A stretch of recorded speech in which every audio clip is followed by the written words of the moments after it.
Kaibigan, ito pong muli si William, ang iyong kaibigan na may kapansanan. Hashtag relationship goals ang ating paksa para sa araw na to. How to unlove you po. Tanong ito ni Patricia na sasagutin ko ukol sa kaniyang buhay pag-ibig.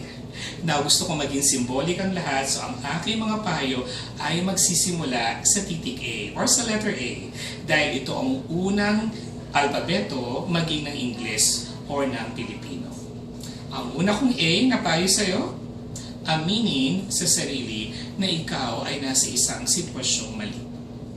Manggagaling ang aking advice sa isang relasyon na na-realize mo na for yourself na mali or hindi na kailangang ituloy sa pangmatagalan or alam mo sa sarili mo deep down na hindi rin naman magtatagal ito. Kaya nga nagtatanong na how to unlove you po.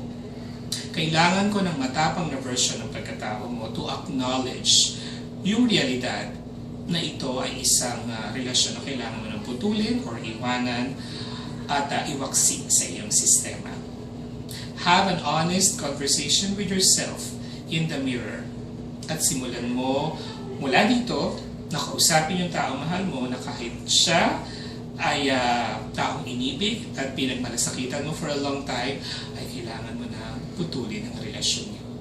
Kung paano mo gagawin yon, ibibigay ko na sa iyo yung estilo or diskarte dahil case-to-case basis naman ang iba't ibang buhay pag-ibig natin. Ang aking pangalawang A, allow yourself to grieve.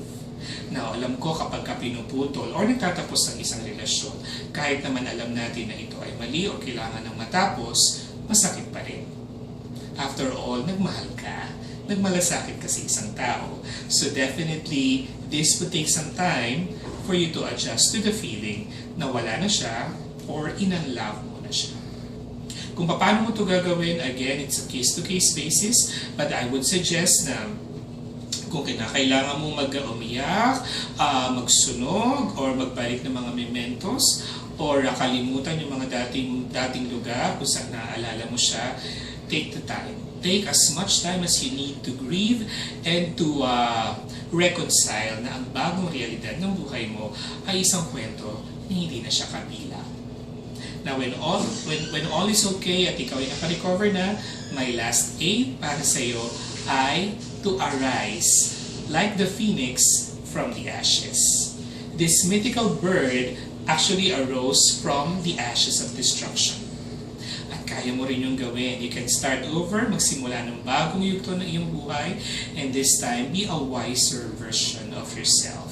Matuto ka na sa mga dating pagkakamali ng nakalipas, and with God's help, and with God's guidance, at kung iaalaw mo si God to be the next matchmaker ng iyong buhay pag-ibig, there's no telling kung ano yung napakagandang laan ng Diyos para sa iyong susunod na mamahalin.